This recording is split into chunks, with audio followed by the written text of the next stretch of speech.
Welcome back to another technical deep dive here in the debug zone. Today we're tackling a big question and breaking it down with insights from other users. Hopefully this clears up some misconceptions and helps you get the answer you need. So buckle up, stay a little curious, and let's jump right in.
And that's a wrap.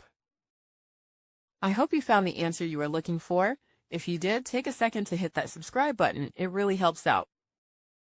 And let me know in the comments which solution worked best for you. See you next time in the debug zone.